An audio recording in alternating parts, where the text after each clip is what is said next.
Winter is by far my least favorite time of year. I am definitely a summer girly, but it is a really great time to hunker down and actually plan out what you want to do for the year.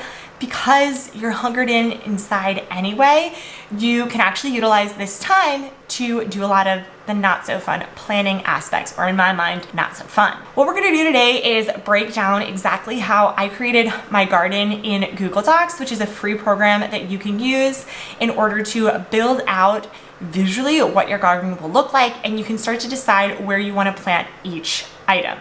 We will then talk about how you can actually get all of these items on your calendar, making sure that you're planning them accordingly and you know when to actually start your seeds, when to sow them in the ground, when to harvest, and when you can start any secondary or successional planting. And you don't have to be always looking at the back of your seed pack in order to remember this information. So we are going to go ahead, jump into my computer. I'm going to go ahead and screen share how I actually build this in Google Docs so that you can start to do it. And then we will come back right after and talk about how to actually start planning your calendar out as well. Google Docs is a free program that you can use using your Gmail login. All you're going to do is create your own Google Sheet. So as you can see here, it looks just like Excel. So if you have Excel and you like using that instead, you can also use that, as well as Apple Numbers. So depending on what platform you are most comfortable in, that's going to be the best one for you to use. Now, I've already gone ahead and actually have my garden created right here, and I do actually have it tabbed out at the bottom here, so you can see every year, all I do is just copy and paste, and then I fill in with my new plants. And we'll go over how you can actually create this illustration here. So the first thing, we'll jump into our blank garden. You can layer it, title it your garden layouts, and then we will just put in the year that you will be using for your garden. So every new year, you will just go ahead and duplicate, update with the year. But we're not going to do that yet because we haven't actually created any of the information. Okay, so let's walk through how we're actually going to be using this to create our garden. So I'm going to use each of these blocks as a 2 foot by 2 foot block. So that is what they're going to mean. And the reason I did this is because a lot of our garden is built out in 2 foot increments. So all of our beds are around 4 foot by a number that's divisible by 2. So just made it really easy to do this. You could also do them as 1 foot by 1 foot or something different depending on what your garden looks like. And you can always make these boxes bigger or smaller to make it more visually appealing for yourself. Now I'm going to use the back area as the actual fencing of mine, and then I'm going to move in from there to create the garden. So all I'll do here is my back interior is 4 foot from the wall, 4 foot from this wall, and then I have a 2 foot or a 4 foot by 16. So I'll go ahead, highlight the boxes that I want here, and then what I'm going to do is actually fill them in with a color. So let me just double check here. 1, 2, 3, 4, 5, 6, 7, 8.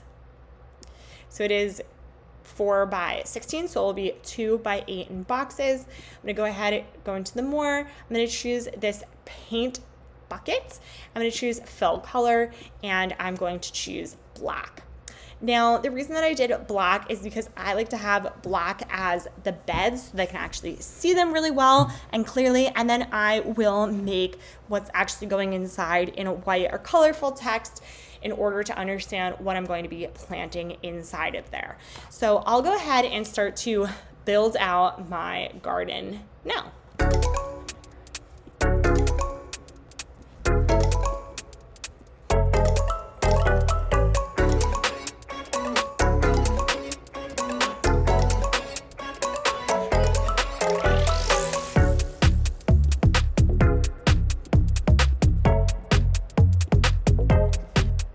So I've gone ahead and created my garden, and if I zoom out, you can actually see what the full garden looks like.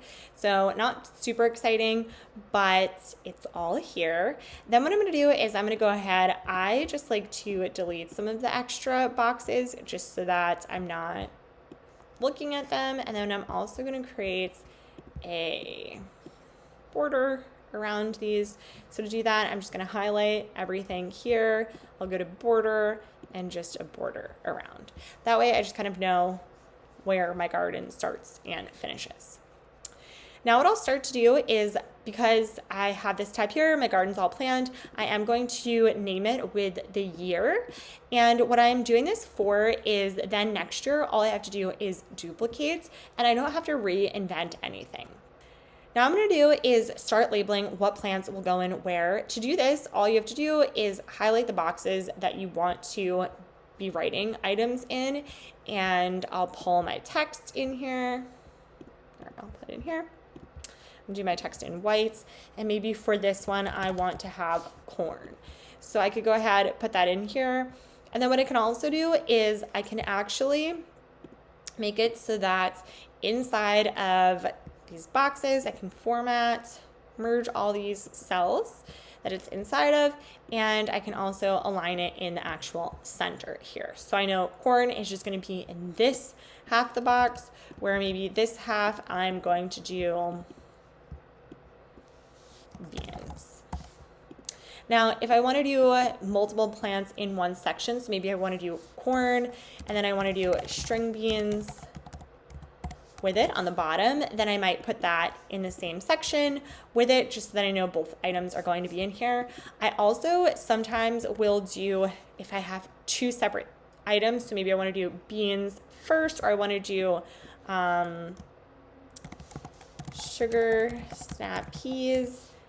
And then because those are primarily going to be in the spring, and in the summer I could plant something else in there.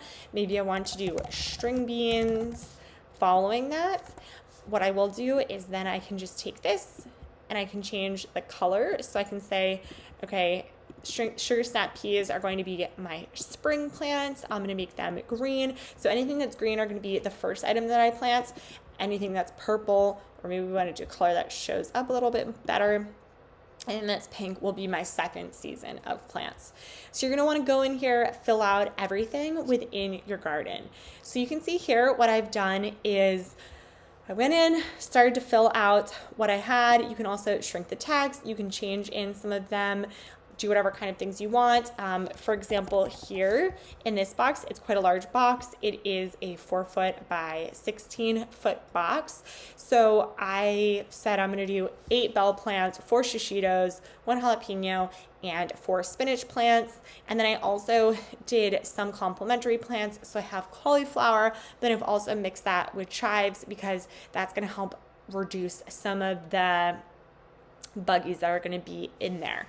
So you can see there are a lot of fun things that you can do here. I've also added some tabs on the side of my most recent to highlight maybe what plants I want to pull from. And what's really great, as I said, is every year you just add a new tab on, and then you can come in and edit what you have here. So in the back, I know that I had corn, and then in 2023, I planted sweet potatoes, and then in 2024, we haven't filled this in yet, but I'm gonna decide on something else. And this way you're not using the same exact bed for the same type of plant every single year. So I really love using Google Docs. I think it's really easy to create your program and show what year over year is going to look like and what plants are going to actually be in those beds, and get a good understanding of it. Then as your garden shifts, as you can see, we have some different planters in here. These are actually a little bit different in size, and we've added some along the edges. You can just go in and add them. So every year it might look a little bit different, and you can really manipulate and change this as your garden grows, which I truly, truly love. Now we're going to jump and talk a little bit about how you can actually start planning your calendar once you know what plants you're going to be planting inside of your garden. Now that we've gone ahead and actually created the visual of our garden, you are going to want to think about what plants you actually want to grow in your garden. And this doesn't have to be rocket science. And if you're new at gardening, then what I suggest is choosing plants that you actually eat on a regular basis. Think about this summer, think about spring. What are some of your favorite vegetables and fruits that you eat? And then go ahead and get those. And you can get them from any of the box brand stores. You can also go ahead and order them online. Once you have your seeds, we love to organize them in a nice binder. So this is a 1.5-inch binder. As your addiction for gardening grows, you might need to add a few more inches to your binder. And honestly, I probably should have gone bigger. It just seemed really large when I got it at the store. But what I really love in this organization method is that I have these little binder plastic folders. So they have a little pocket for each seed pack that goes in there. And then you can organize it so that you can see everything really, really well. And you can just flip through everything. Now, this is great because you can just store more and more seeds in here. We alphabetize ours, so you can just go through all of the letters and figure out what exactly you are looking for, what you want to grow, what you need in your new year. So if you haven't already purchased your seeds, I definitely suggest that you start purchasing them as you're planning this out, because sometimes, especially if you're looking for niche plants or a certain type of heirloom plant, it may not be available. So definitely make sure that you're looking into those. And as your addiction grows and as you get more and more into gardening, then you are probably going to want to have distinct seed types and varieties of something that you're growing. But definitely start off with the type of vegetables and fruits that you are most interested in, and then go from there. Now, once I've picked out my seeds, I've designed my garden, I know what I'm gonna plant, what we wanna do is actually start to add these all to our calendars. Now, there are a lot of different ways that you can be adding your seed planting to a calendar. A lot of people love to have the good old written down calendar, and they will purchase a new calendar every year and then spend the time to write it all down. Now, I think that's all great and good, and I love being able to put pen to paper and do different things. But I am very much a tech girl, and as I did with Google Docs, I like to plan all of my things out on Google Calendar. So I'm going to take you through the process of what you need to do to add these all to your Google Calendar.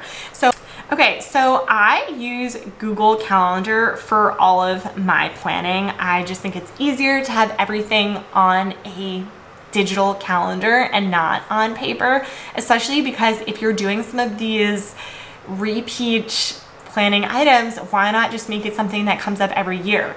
You are always going to be planting asparagus, for example, 2 to 3 months before last spring's frost.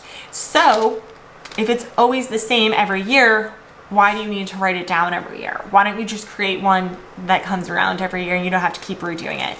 That's what I like to do, but it's obviously up to you. But we'll go ahead and walk through how to actually set that up. So I'm on my Google Calendar here. I went ahead and created this new calendar that is just gardening. So all I have to do is have this one gardening calendar, and then I did send it to my husband so that he also has it on his calendar, and we will both be able to track and know, and he can also add any of those events in as well. Now, to create this, all you have to do is go into the settings menu on your calendars, go into settings, scroll down, add calendar here, create new calendar, you name it, set the time zone, and create the calendar. Now, I already have my calendar. As you can see, I've named it. And you can also share with other people as well. But what I'll go in here is, this is where you will put in all of your calendar events. Now, the first thing that you want to do when planning out your calendar, in order to start any of your seed dates, as I read for this example, you need to plant the asparagus 2 to 3 months before the last spring frost. Now, in order to know when to start doing that, it doesn't say on the back of the seed packet exactly when the last frost is. You're going to want to go into your area, your zone, and figure out what the last frost date is. And I can go to the Old Farmer's Almanac, and all you have to do is type in your zip code here and search for your last frost date. My last frost date is going to be April 21st, so I'm gonna go ahead and plug that into my Google Calendar. So in order to plug in a new date, all I have to do is add an event. I will update mine to April 21st, and I will put, this is an all-day event, and I will do last frost date. I'm also going to plug in my first frost date, which for me is October 20th. I will set it as an all-day event, and I will go ahead and save it there. Now we're gonna go ahead and actually look at our seeds. You're gonna go ahead and look at each one of your seed packets, and usually on the back of your seed packets, there's gonna be information on when you can actually plant them. Sometimes it will even have little diagrams, and it will tell you all of the details that you need to know in order to plant that seed. Now we don't have to plug in all of this information because we are gonna have the seed packets when we are actually planting them, but I do wanna know arbitrarily when I want to start these indoors, and if we can group any of those plants, we can add them in a grouped item on our calendar. So what I'm going to do is I'm going to take my first frost dates, my last frost date, and count 6 weeks before where I can actually start to sow them indoors for this one. So I'll go to my calendar here. My last frost date is the 21st, and I'm gonna just put everything on my calendar for Sundays because it's just gonna make everything easier. And then what I can do is when I make sure to actually have this every single year, I can just go in ahead and replicate it to that week in the year. So 1, 2, 3, 4, 5, 6. I'm going to plant or start cabbage seeds indoors. Now, what's really cool about this, I can go ahead and repeat this on an annual basis. Okay, so we're gonna go ahead and go through all of our seeds and get them all in the calendar. Now, as I'm going through these, I can choose to also add some additional dates. So on your seed pack, it's usually going to have when to actually start them indoors, when you can start them outdoors, when you can start to do certain things, when you're gonna want to expect to start seeing seedlings. So if you want to add any of those dates, you can also do that. You can also, if you know the duration of the seed, so maybe this will go to full fruit in 120 days, then after that 120 days, or if you divide it by 30, after 4 months, I can go ahead and start it again if I wanted. This is how I seed plan. I hope that this was helpful, and stay tuned. Make sure that you like and subscribe if you want to follow along in this year's garden. Otherwise, I'll see you guys again next time. Bye.